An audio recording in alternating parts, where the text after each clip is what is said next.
नमस्कार, मैं अजय कुमार, आप देख रहे हैं बोल हिंदुस्तान। फिलहाल हम सुजानगढ़ में हैं और ये जानने की कोशिश कर रहे हैं कि उपचुनाव जो राजस्थान में होने जा रहे हैं उसमें सुजानगढ़ का माहौल क्या है।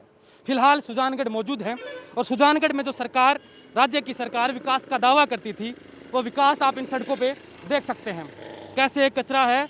और जिन आवारा पशुओं को रोकने का वो दावा करती है, जिनसे निजात दिलाने का दावा करती है, वो कैसे सड़कों पे हैं। मेरे पीछे जो बड़े बड़े होर्डिंग देख रहे हैं, विकास की बात ओवर ब्रिज व अंडर ब्रिज के साथ, सालों से चलने वाली ये मांग फिलहाल हाल ही में सूबे के मुख्यमंत्री ने घोषणा की है। जो बजट में इनको ओवर ब्रिज और अंडर ब्रिज दे दिया गया है सुजानगढ़ की जनता को। लेकिन फिलहाल भी इसी मुद्दे के ऊपर चुनाव लड़ा जा रहा है कांग्रेस की तरफ से। बीजेपी के प्रत्याशी खेमाराम जी हैं जो यहाँ दावेदारी कर रहे हैं भाजपा की ओर से। आरएलपी ने भी अपना पूरा जोर शोर लगा रखा है चुनाव प्रचार में और अपने मुद्दों के साथ, अपनी विचारधारा के साथ लोगों के बीच में आ रही है। हम यहाँ जानने की कोशिश करेंगे कि यहाँ की जनता की मुख्य समस्याएं क्या है। समस्याएं मैं आपको दिखा दूं, सड़क पर फैली गंदगी, आवारा पशु, ये यहाँ की मुख्य समस्या है। दूसरी सबसे अहम समस्या है वो है पानी की, पीने के पानी की समस्या। और जैसे ही बरसात का मौसम होता है तो पूरा सुजानगढ़ जैसे मानो किसी नहर में तब्दील हो जाता है, ऐसा माहौल बन जाता है। पूरा सुजानगढ़ डूबने की कगार में आ जाता है, ऐसा सुजानगढ़ में हालात हैं। कुछ लोगों से बातचीत करेंगे। फिलहाल हम पहुंचे हैं एक पकोड़े तलने वाली दुकान पे, जहां देश के प्रधानमंत्री बताते हैं कि पकोड़ा तलना भी रोजगार है। तो यहाँ के लोगों से जानते हैं कि इस रोजगार में क्या सुजानगढ़ की जनता खुश है, क्या सुजानगढ़ में इसके अलावा कोई और समस्या है। तो हम कुछ सुजानगढ़ के लोगों से बातचीत करते हैं। कहाँ से हैं आप? सुजानगढ़ से। प्रॉपर सुजानगढ़ में। अभी राजस्थान में 3 जगह उपचुनाव होने हैं, सुजानगढ़ में भी जहां उपचुनाव हो रहा है, क्या लगता है कि माहौल क्या है आपकी बात? यहाँ माहौल तो बीजेपी और कांग्रेस के बीच में ही है। हालांकि नई पार्टी आरएलपी यहाँ फर्स्ट बार चुनाव लड़ने जा रही है, लेकिन टक्कर दोनों के बीच में रहेगी, कांग्रेस और बीजेपी के बीच में। अच्छा, यहाँ लगभग जो सर्वज्ञ विधायक साहब थे, मंत्री साहब थे, लगभग 6 बार उन्होंने चुनाव जीता, 11 बार चुनाव लड़ा। अब उनके बेटे को टिकट दी गई है। उन्हीं के साथ में जो टिकट की मांग कर रहे थे वो आज उनके साथ आ गए। कभी उस समय वो उनके खिलाफ चुनाव लड़ा करते थे, वो आज उनके साथ आए। तो क्या ऐसे जब नेता टिकट नहीं मिलती है तो पार्टी के साथ आ जाते हैं, तो उनके कहने पे वोट मिलते हैं? नहीं नहीं, उनका कोई भरोसा नहीं करता। वो कभी उनके विरोध में जाते हैं, कभी उनके सहयोग करते हैं। तो जनता आजकल सब समझ चुकी है, वो अपने हिसाब से वोट देती है। हम ये जानने के लिए निकले हैं कि जो बड़े बड़े वादे किए गए हैं, अभी हाल ही में मैंने दिखाया था कि ओवर ब्रिज और अंडर ब्रिज जो सालों से मांग कर रहा है सुजानगढ़, क्योंकि जब भी पानी बारिश आती है तो यहाँ पानी की सबसे बड़ी समस्या होती है। पीने के पानी की भी समस्या है और बारिश तेज़ हो जाए तो चलने फिरने की भी समस्या है। इसके अलावा समस्याएं क्या क्या हैं सुजानगढ़ के अंदर? सुजानगढ़ में समस्या ही समस्या है। क्या समस्या अभी है? पानी की सबसे ज़्यादा तो बरसात के पानी की निकासी की सबसे बड़ी समस्या सुजानगढ़ में है। और पीने के लिए पानी की समस्या थी, वो मास्टर भंवरलाल जी ने अच्छा प्रयास किया, लेकिन वो भी अभी डोर टू डोर नहीं पहुंच सकी। इसके अलावा क्या समस्या है? इसके अलावा यहाँ नगर परिषद की समस्या ही है, नालियों की और की सड़क की। जगह जगह रोडें टूटी हुई पड़ी है, सीवरेज का कार्य अधूरा पड़ा है, वो पूरा नहीं हो रहा है। अभी अगर हमें ये मनोज जी हो गए कांग्रेस की तरफ से, खेमाराम जी हो गए बीजेपी की तरफ से, या आरएलपी से सीताराम नायक हो गए, उनसे जैसे ही समय मिलेगा तो हम आपकी समस्याएं उन तक पहुंचाने की कोशिश करेंगे कि ये लोगों की मुख्यतः समस्याएं हैं। इसके अलावा मैं ये जानने का कोशिश कर रहा हूँ कि यहाँ माहौल क्या चल रहा है, कि किसका पलड़ा भारी है फिलहाल? अभी कुछ कहा नहीं जा सकता, सब वोटर साइलेंट है। वो सब टाइम देख के वोट करते हैं। कब आएगा ये टाइम? ये सब वोटर 2 दिन पहले विचार करते हैं। 2 दिन पहले? दो अभी तो दिन। लगभग 6-7 अभी दिन। अभी लमसम बराबर सा ही है, दोनों की टक्कर बराबर में है। बीजेपी कांग्रेस की टक्कर है या हाँ। फिर बीजेपी आरएलपी की टक्कर? नहीं नहीं, बीजेपी कांग्रेस की। बीजेपी कांग्रेस की टक्कर। हाँ जी। आप अगर एक मतदाता, स्वतंत्र मतदाता, किसी पार्टी से हैं आप, नहीं नहीं, क्या सोचकर वोट देते हैं आप? यही स्थानीय मुद्दे को लेके हम वोट देते हैं कि हमारा काम होना चाहिए। अब आपके पास अगर कोई चुनाव लड़ने वाला नेता आता है या उनके समर्थक आते हैं तो क्या बताते हैं कि वो क्या काम करेंगे आपके लिए? वो हमारे लिए तो हमारे शहर की जो समस्या है उसके समाधान के लिए ही काम करने के लिए बोलेंगे। क्या आज तक काम हुआ है? हुआ है, लेकिन उतना जितना काम होना चाहिए, जितने बड़े बड़े वादे किए थे, वो काम कुछ नहीं हुआ है। अच्छा, इनका साफ साफ कहना है कि ये जो पीने के पानी की समस्या और जो बारिश के वक्त जो पानी इकट्ठा होता है, सीवरेज की समस्या सबसे अहम है, आवारा पशुओं की समस्या सबसे अहम। आप भी यहाँ सुजानगढ़ से हैं? नहीं, हम नौका से। कहाँ? नोखा से। हाँ। क्या लगता है, सुजानगढ़ में आए हैं, चुनावी माहौल चल रहा है, सरगर्मियाँ, क्या लगता है माहौल? हमें तो ऐसा ही लगता है, तीनों की टक्कर से एक लगती है। तीनों की टक्कर सेम लगती है। यहाँ के आप यहाँ आए हैं, क्या समस्याएं देखी आपने? कोई समस्याएं देखी? समस्या हमारे तो समस्या वो कंप्यूटर शिक्षा कार्ड बेरोजगारी वाली है, जो हमने 5 साल पहले डिग्री करके रखी है, उसका अभी तक कोई सरकार ने सॉल्यूशन नहीं किया है।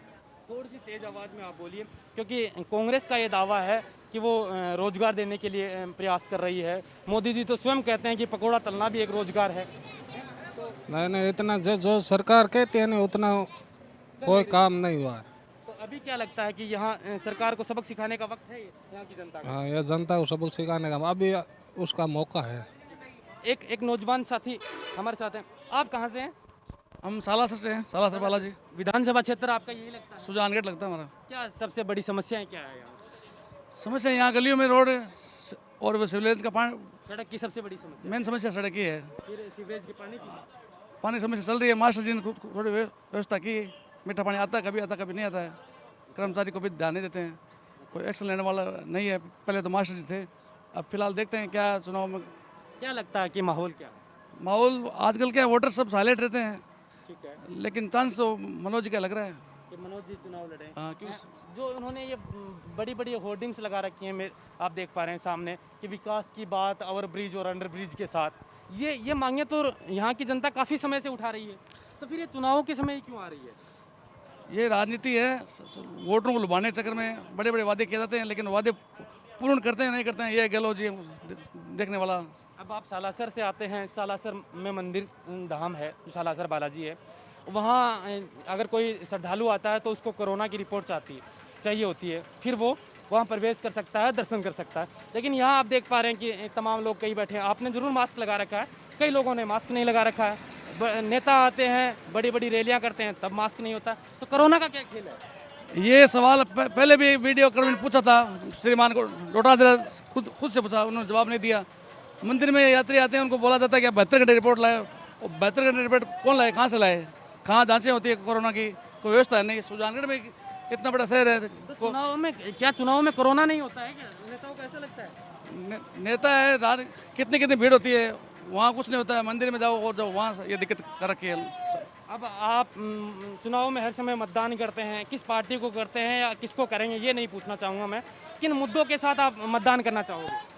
कौन से मुद्दे मुख्यतः जो प्रत्याशी हैं वो उठाएं और उनके ऊपर खरे उतरें, तब हम उनको मत दें? एक तो मेन मुद्दा यहाँ सुजानगढ़ जिला बनाने का है, काफ़ी दिनों से प्रयास चल रहा है। मेन मुद्दा ये जिला बनाने का, क्योंकि काफ़ी लंबा पूरा एरिया है, सुजानगढ़ जिला बनाया जाए। मेन समस्या बनाने की मुख्य मांग है। मुख्य मांग ये रहेगी। इनका साफ कहना है कि सुजानगढ़ के अंदर सुजानगढ़ को एक चूरू से अलग जिला बनाने की मांग चल रही है। कुछ नौजवान साथी हैं, उनसे भी बात कर लेते हैं। मित्र, क्या नाम है आपका? अब नाम अजय रावत, चाय बना दे, अगर कोई काम धंधा कर दो। चुनाव वोट डलते हैं आपके? वोट लागे 20 साल हो गए, वोट कौन लागे? कितनी बार वोट दे दिया आपने? 2-3 बार वोट दे दिया मैं। अब की बार क्या लगता है कि क्या माहौल है? माहौल अब बार कांग्रेस को है। कांग्रेस किस मुद्दों के साथ वोट देंगे, या फिर कांग्रेस पार्टी है इसलिए वोट? पार्टी है इसलिए वोट देंगे। आपको क्या लगता है, आप कहाँ से हैं? हम यहीं से ही हैं। क्या लगता है कि अब की बार माहौल क्या है? माहौल कांग्रेस के पक्ष में है। कैसे? इसलिए है कि स्वर्गीय मास्टर जी का काम किया हुआ है, इस वजह से। और क्या काम किया है ऐसा कि जिससे थोड़ा सा इधर सुजानगढ़ में देख सकते हो, सुजानगढ़ आप बता दीजिए ना, कि हम तो पहली बार सुजानगढ़ में आए हैं जनता से जानने की उनकी समस्याएं क्या है, क्योंकि हम वो समस्याएं अगर वो समय दें तो हम उन तक पहुंचा सकें। रोड का स्ट्रक्चर है और जो इंटरनली स्ट्रक्चर होता है ब्लॉक का, उसमें मास्टर जी ने खूब काम किया। शिक्षा क्षेत्र में भी काम किया, जैसे कि स्कूल हो गए, कॉलेज हो गए। अब मास्टर जी के नाम से कॉलेज अनाउंस हो रखी है। और दूसरी बात है, जैसे चुनाव आते हैं तब बड़े बड़े वादे हो जाते हैं, बड़ी बड़ी घोषणाएं हो जाती हैं। ओवर ब्रिज और अंडर ब्रिज की तो मांग काफ़ी दिनों से चल रही है। काफ़ी दिनों से मांग चल रही है, उस पर तो अमल नहीं है, लेकिन जितनी डिमांड थी उसमें से 70-80% काम हो रखा है। इस वजह से दूसरी बात के मास्टर जी के प्रति संवेदना है, दूसरा फैक्टर ये है। तीसरी बात के कांग्रेस की सरकार है, तो इसीलिए चाहते हैं कि सरकार में अपनी हिस्सेदारी। बस 2.5 साल निकल गए, 2.5 साल यही चाहते हैं कि सरकार में भागीदारी रहे। इस वजह से कांग्रेस के पक्ष में फेवर है। अच्छा, और पार्टियों का क्या हाल है अगर आपने देखा हो? और यहाँ बीजेपी कमज़ोर है, बाकी आरएलपी भी ठीक है, सेकंड नंबर पे रह सकती है, आई थिंक सो जी। तो इनका कहना है कि सरकार है कांग्रेस की, राजस्थान में सूबे के मुख्यमंत्री अशोक गहलोत की सरकार है, जो कई बार यहाँ रैलियाँ कर चुके हैं, और ये चाहते हैं कि अब की बार यहाँ से मनोज मेघवाल हैं जो चुनाव अगर जीतते हैं तो सरकार में यहाँ की जनता की हिस्सेदारी होगी और इनको लगता है कि उनकी मांगें सरकार तक यहाँ के विधायक पहुँचा पाएंगे और ज़्यादा काम मिल पाएगा। आगे जानते हैं कुछ और लोगों से कि क्या है माहौल सुजानगढ़ की जनता का, क्या है चुनाव उपचुनाव को लेकर उनकी मंशा, क्या है उनके मुद्दे। आप लगातार बने रहे हैं बोल हिंदुस्तान के साथ। मैं अजय कुमार, नमस्कार।